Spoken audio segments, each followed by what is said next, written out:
nunca termina de contarse. La infinidad de voces que la componen han sido silenciadas para ofrecernos únicamente la oficial.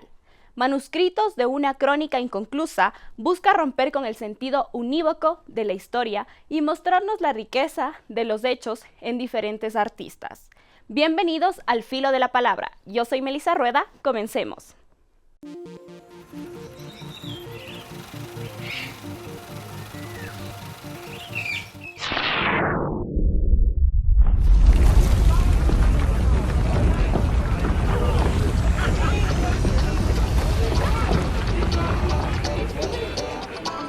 Al Filo de la Palabra.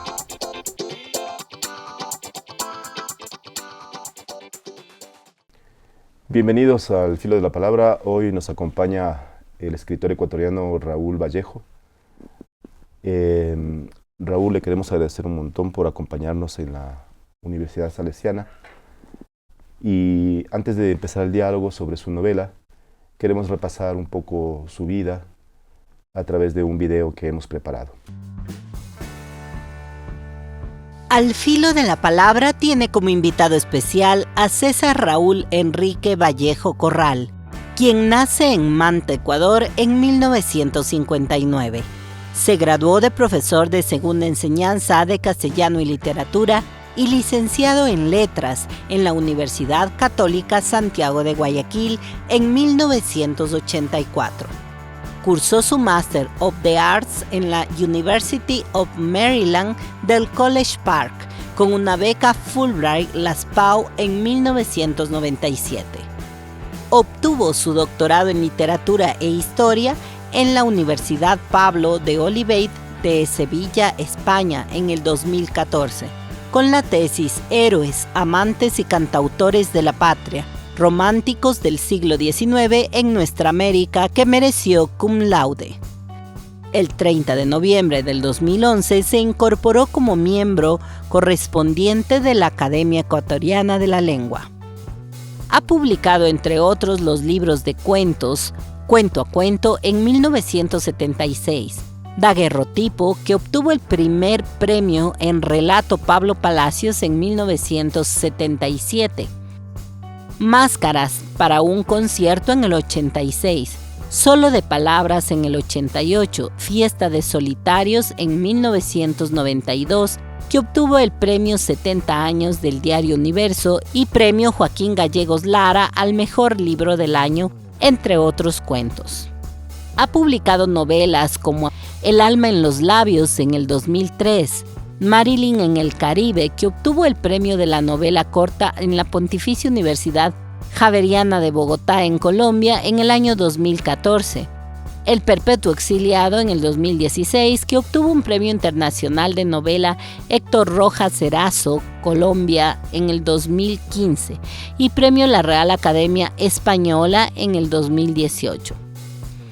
Gabriela, 2019, premio a la novela corta de Miguel Donoso Pareja en el 2018 y últimamente manuscrito de una crónica inconclusa en el 2025, que obtuvo un premio de novela corta Miguel Riofrío en el año 2024.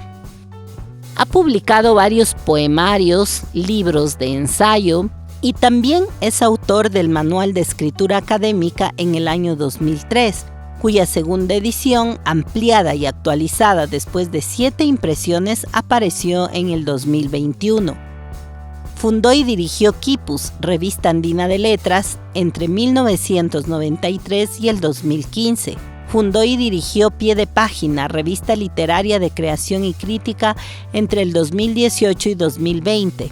Cuentos, poemas y artículos suyos han aparecido en diversas antologías y revistas especializadas del país y del extranjero. Ha servido a su país como ministro de Educación entre los años 1991 y 92, 2005 a 2007, 2007 a 2010.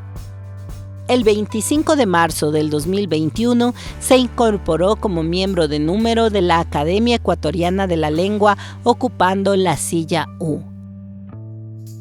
Bienvenido. Gracias, Raúl, qué gusto que los acompañe ¿Cómo está? ¿Cómo se encuentra en Quito? Bueno, en primer lugar, muchísimas gracias por la invitación a dialogar sobre la literatura, sobre la nueva novela que acabo de publicar. Y bueno, yo feliz de estar acá en la Feria Internacional del Libro de Quito y de regresar a Quito. Desde hace un par de años estoy viviendo en Guayaquil, ¿no? Y bueno, siempre es bueno regresar a un lugar en donde también he vivido durante algunos años. Raúl, esta novela salió hace poquito, ¿no? Es la última que ha publicado. Siempre yo digo con cuidado, no es la última, es la más reciente, Es la más reciente. ¿no? Porque siempre hacemos esa broma, sobre todo cuando dirigimos revistas literarias, cuando dirigía yo la revista Quipus, por ejemplo. Siempre me decían, este es el último número de Quipus. No, no es el último, es el más reciente, porque vamos a seguir sacando revistas, ¿no? Pero sí, efectivamente, esa es una novela que sale recién ahora. La publica Editorial Planeta en su colección Seis Barral. Y es una novela que, bueno, me ha tomado algunos años trabajarla.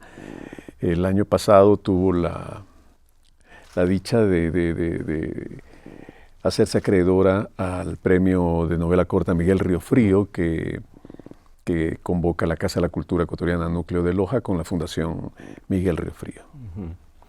Raúl, manuscrito de una, no es crónica, sino es corónica inconclusa. Ahí hay un gesto, ¿no? A propósito suyo sobre el nombre. Sí. Incluso está con V en vez de la U, haciendo una referencia al lenguaje, al castellano antiguo, ¿no? Exactamente, sí. Primero está el título está con una grafía arcaica y también con la utilización de una palabra arcaica que es coroónica, ¿no?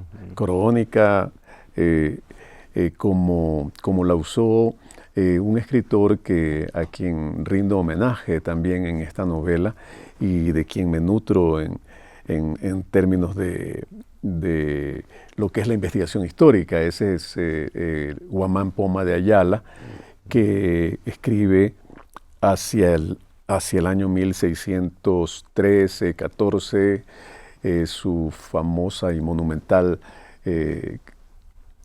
Nueva Crónica y Buen Gobierno, ¿no? Que era una carta al rey que nunca le llega, ¿no? La historia de ese manuscrito es realmente novelesca, porque es un manuscrito que va que se pierde y termina en una biblioteca en Copenhague y lo descubren en 1912, ¿no? Pero es un manuscrito también que funciona como un texto transgenérico y como un collage, ¿no? Tiene todo, tiene genealogía, tiene un lenguaje, una teogonía, tiene una recolección de textos poéticos, crónica histórica, coroónica histórica, ¿no? Y un programa político, un programa de gobierno, que es lo que le envía al rey, ¿no? Entonces, creo que ese trabajo ese texto monumental de Guamán Poma de Ayala, que yo creo que es uno de los textos fundacionales de la literatura latinoamericana, de la literatura hispanoamericana en general, es el que ha estado presente en mí para escribir esta novelina, que yo la llamo una novela corta, y en cuyo título está dicho homenaje, y también está el homenaje y también en un epígrafe primero, ¿no? Del que podríamos hablar después. Raúl, y ahí en la novela, cuando uno la lee, nota un gran trabajo documental que se ha realizado. Usted ha mencionado todos estos años que le ha llevado a trabajar la novela. ¿Qué fuentes, digamos, aparte de Guamán Poma, alimentan esta novela? Me refiero a... Ahí hay una historia de los vencidos, que se llama, ¿no? Aquellos que no tienen voz y que aparecen en esta novela. ¿De dónde esas fuentes? ¿Cómo surgen? Esta novela tiene un trabajo de investigación que me ha llevado a ver fuentes de todo tipo, ¿no? Por ejemplo, una primera fuente es la de los cronistas de Indias, ¿no? Yo digo de los cronistas que escribieron, los cronistas soldados que escribieron el relato de la conquista, sobre todo Pedro de Cieza de León.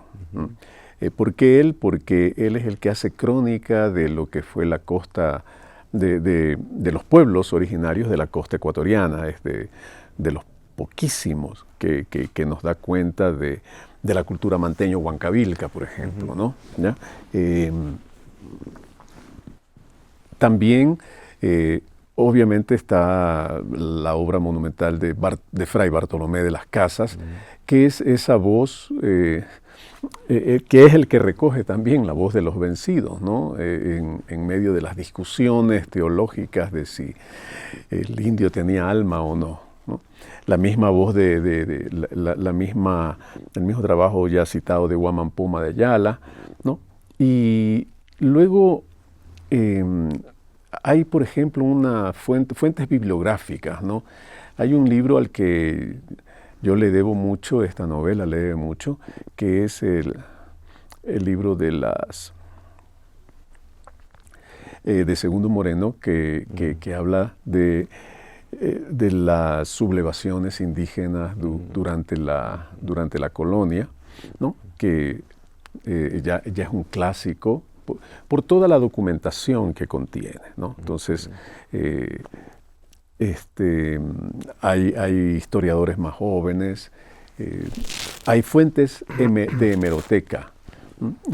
Por ejemplo, mucho de lo que yo investigué lo ficcionalicé luego, pero su fuente es las noticias de los periódicos que salieron sobre el 15 de noviembre de 1922, sobre el desalojo de los estudiantes de la casona universitaria, sobre la masacre de Astra, ¿no? Ahí también hay un libro muy importante al que yo cito, que es el del doctor Víctor Granda Aguilar, que es La masacre de Astra, ¿no? Que es un libro que contiene los documentos jurídicos de ese suceso, ¿no? Todo esto son las fuentes, y esas fuentes están literaturizadas, están recreadas, están construidas, están intervenidas, están construidas como un collage, y son la fuente de la ficción. Estaba pensando en el narrador. Bueno, hay varios, pero el manuscrito en este caso es el narrador. Sí. Es bien particular eso, ¿no? No se ve mucho. Sí, bueno, es un artificio literario, ¿no? En este caso yo he querido que el narrador de la novela sea el propio manuscrito, que va contando cómo los distintos escribientes van poniendo parte de su testimonio en las páginas del propio manuscrito. Entonces es un ejercicio de ficción, de ficción literaria que propone una alegoría, el manuscrito como una alegoría de la historia, que se va haciendo a través de la construcción de relatos, ¿no? Ahora bien,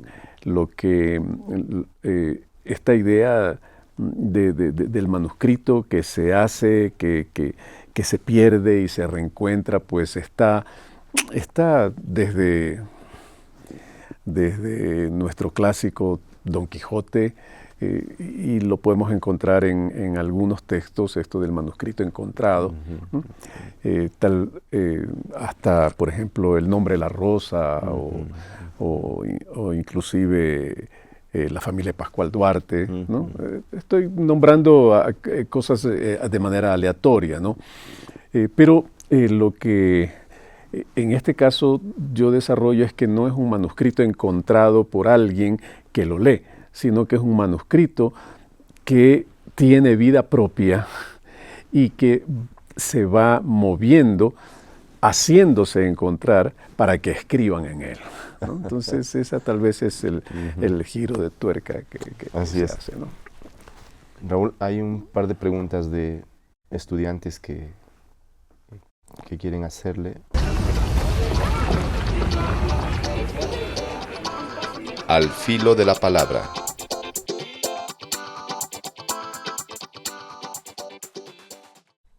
A continuación, damos paso a las preguntas formuladas por los estudiantes de comunicación. ¿Por qué es importante criticar y reescribir la historia sobre algo que empezó hace 500 años en el caso de Ecuador? Creo que es importante mantener la memoria, porque la memoria de los hechos que se han suscitado a través del tiempo, desde hace más de 500 años, es lo que nos permite entender el presente y por qué en este presente existe una sociedad como la que tenemos, con los problemas que tenemos, con los conflictos que existen, ¿no? Entonces, es importante cuando uno ve lo que está sucediendo hoy día, decir, ¿por qué hemos llegado a esto? Bueno, hemos llegado a esto porque hay un pasado que se puede ir detectando y se puede decir, aquí sucedió esto y no se arregló. Acá sucedió esto y no se arregló. Acá sucedió esto de acá y así sucesivamente. Es como que si el Ecuador estuviese, yo llamo, atravesado por una herida equinoccial que nunca sana. Y nunca sana pues porque no hay verdad, porque no hay justicia, porque no hay reparación y porque no hay, el acuerdo para la construcción de una sociedad digna para todo el ser humano. ¿Existe algún punto intermedio en donde converja la historia real con la historia de los vencidos? Se me viene a mente un ejemplo cuando un vaso está con agua hasta la mitad, ¿no? Hay quienes los ven medio lleno y quienes los ven medio vacío. Entonces, ante un hecho y un acontecimiento, hay un relato que es el relato del poder, ¿no? El relato del poder dirá que hay un grupo de alzados, de insurgentes, de terroristas, de sublevados.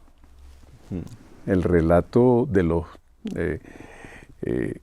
oprimidos, de los vencidos, de los de abajo, como se ha dicho, dirá pues hay un grupo que está luchando, que está surgiendo, que clama por justicia, ¿no? Y es el mismo hecho, ¿no? Entonces, sí, coinciden en el hecho. Lo que no coinciden es en la interpretación de ese hecho.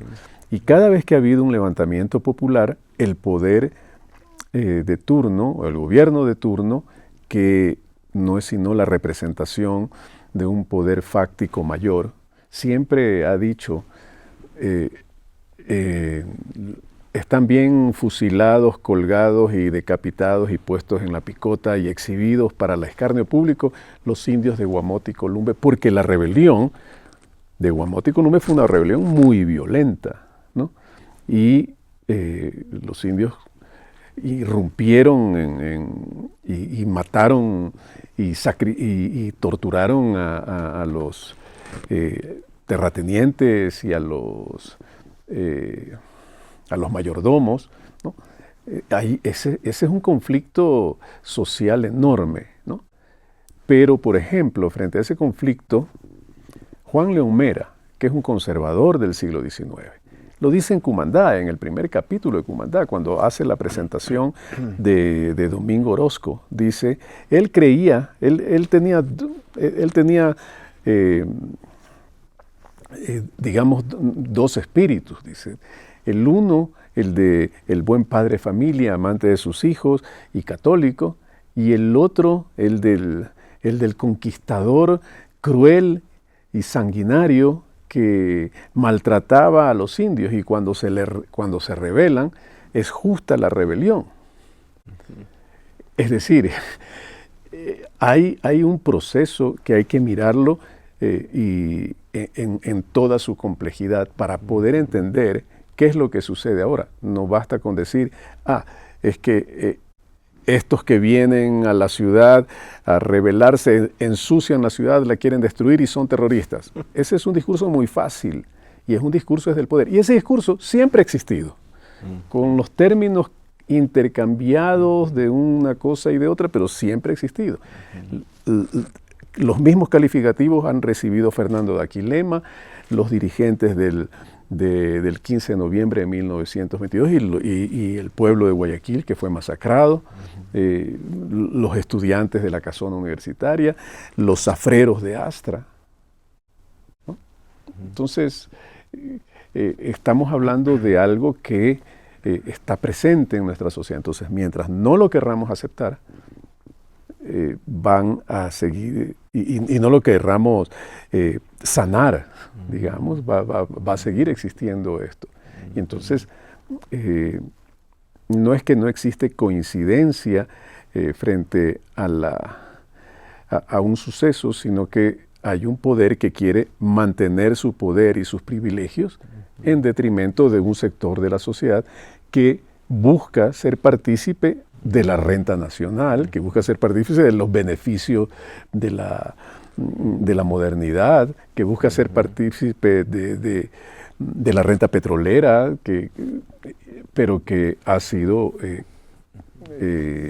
continuamente e históricamente marginado, desplazado y, en definitiva, oprimido, para ponerlo en términos generales. Finalmente es como que es tan importante leer la historia oficial, pero también esta otra historia, no escrita, olvidada. El problema es que casi no existe, ¿no? Su novela, por ejemplo, busca poner en la mesa, ¿no? Pero esa atención creo que es necesaria, ¿no? Bueno, mi novela se basa en estudios históricos que existen, pero que no son tan conocidos, ¿no? Por ejemplo, ese trabajo monumental de Segundo Moreno es necesario, es algo que debería ser conocido por todos. Incluso todo el trabajo que hicieron un grupo de historiadoras del taller de historia, ¿no? Luego lo que se ha venido haciendo en trabajos académicos, de revisión histórica de ciertos sucesos y búsquedas de archivos, como muchas articulistas de la revista Procesos, ¿no? O sea, existe un trabajo académico en ese sentido. Lo que no existe es una divulgación o popularización, digamos, de ese conocimiento todavía, ¿no? Esta novela no es un libro de historia, es una ficción, pero está basada en la historia. Entonces, lo que a mí me ha interesado es dar cuenta de sucesos históricos, pero a través de personajes de ficción, ¿no? Yo no entro a los personajes. Hay personajes reales, pues, porque son los que participaron de los hechos. Pero igual, aun cuando sea ficción, es una perspectiva absolutamente válida, diferente. Claro, sí. ¿No? Totalmente, ¿no?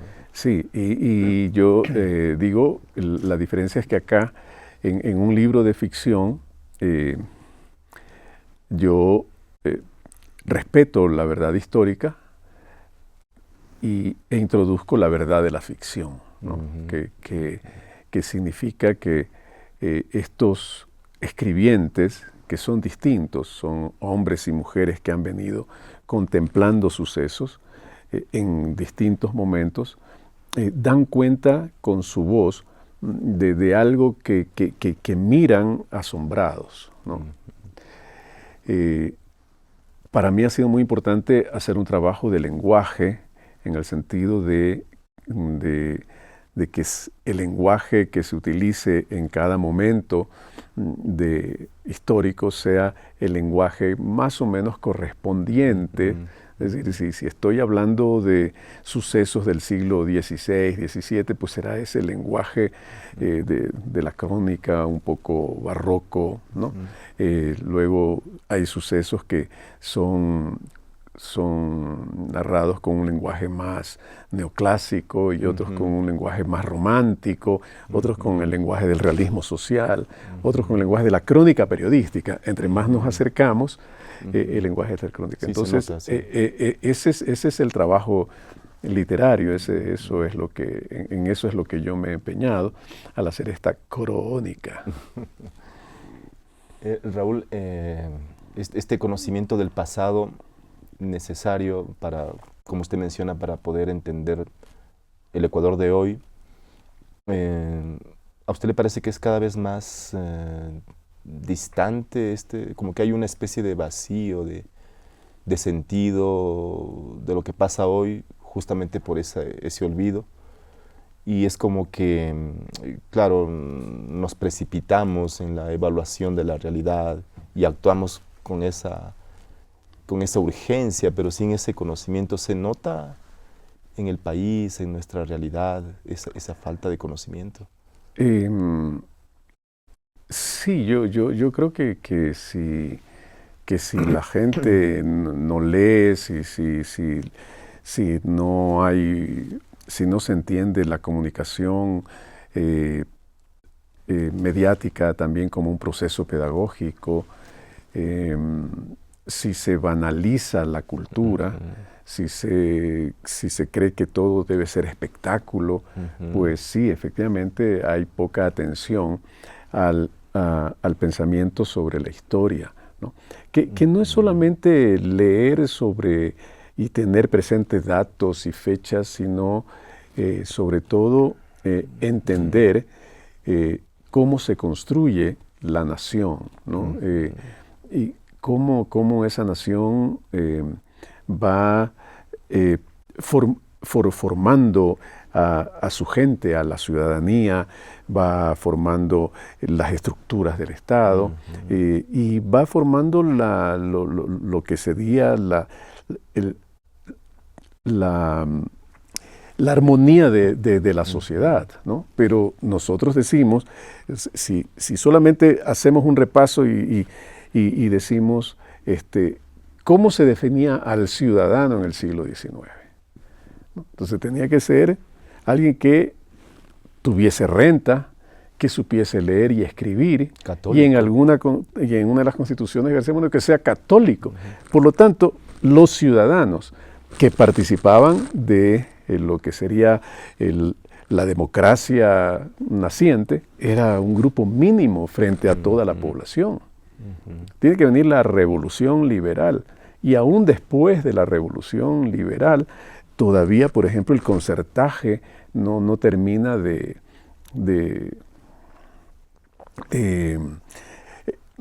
extinguirse, sino hasta que me parece que el año 20, ¿no? Finalmente,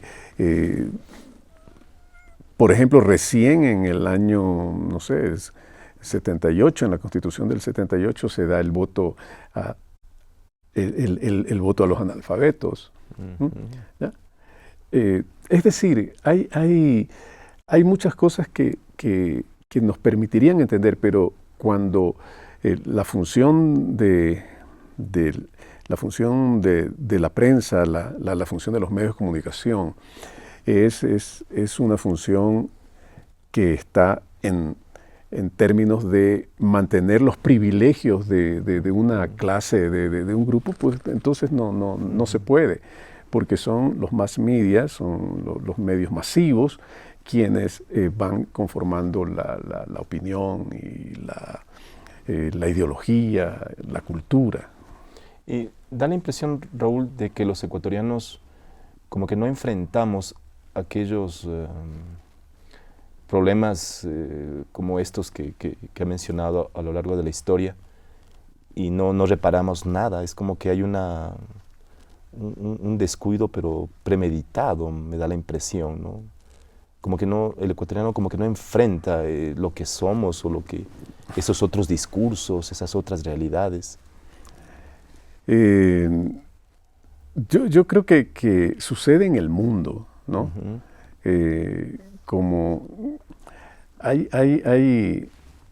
creo, por ejemplo, que en el mundo la existencia de las llamadas redes sociales y la banalización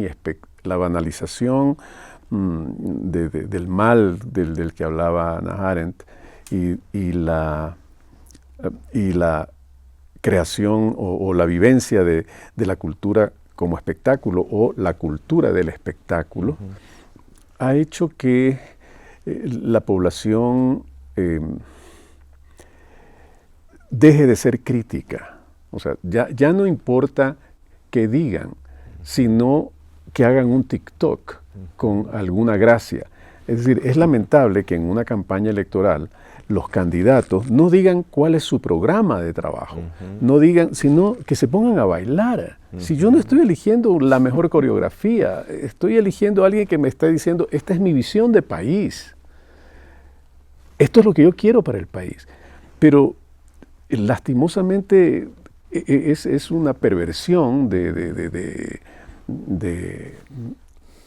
la cultura democrática lo que estamos viendo. Yo creo que Twitter, por ejemplo, ha arruinado el debate democrático. ¿Por qué? Porque en ex Twitter, o en X Twitter, la granja de troles, ¿no? Y el lenguaje violento y la descalificación y el insulto que priman impide el debate. Y lo único que genera es digamos, el acoso cibernético. Alguien dice algo, pues y hay cientos de usuarios. Pepito 684950. Eso es un troll, eso no existe, ¿no? Gente que no tiene foto, que no tiene nombre o que tiene fotos de otra gente. Y eso creo que está destruyendo el debate democrático como tal. Y es algo que en lo que debemos prestar atención, porque eso es lo que ha permitido que esté en ascenso algo que puede llamarse un neofascismo. Bueno, para ir terminando, Raúl, creo que es un poco difícil repasar la historia del Ecuador y encontrar algún momento donde haya habido para los ecuatorianos una especie de solidez, de confrontar los problemas, de un proyecto serio. ¿Cree usted que hay algún momento en nuestra historia republicana en adelante donde podamos encontrar algo? Porque me da la impresión de que no hay, y por eso es difícil resolver los problemas, no se van a resolver mágicamente. Bueno, yo creo que desde la fundación de la República hasta hoy, el poder ha sido ejercido por una clase que detenta también el poder económico, por sí misma o a través de los partidos políticos. Ha habido interregnos que son una anomalía, ¿no? Por ejemplo, la Revolución Liberal, por ejemplo, la Revolución Juliana, el momento de la Gloriosa antes de que Velasco rompiera con la izquierda, en algún momento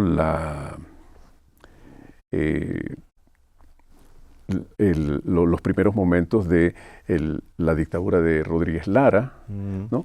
Que tenían un proyecto nacionalista, revolucionario, con claros tintes, digamos, socialdemócratas, ¿no? Me parece que en algún momento el gobierno de Rodrigo Borja, ¿no? Y yo lo digo, creo que fue una anomalía lo que se conoce con el nombre de la Revolución Ciudadana, ¿no? En el sentido de tener un proyecto de país distinto, un proyecto de país que sea un proyecto que privilegie a los que no estaban, a los que no tenían privilegio, ¿no? Entonces, hoy día tenemos un país que en términos de el escenario educativo, de salud, de inclusión social y todo, tiene cifras alarmantes. No se digan los términos de seguridad, pero ya eso escapa y va más allá de lo que sería hablar acerca de una novela. Así es, Raúl. Bueno, Raúl, para terminar, Bueno, y esta novela, ¿cómo la promocionaría para que la gente, los jóvenes se acerquen, la lean? No sé si espera de los lectores alguna visión particular de esta novela.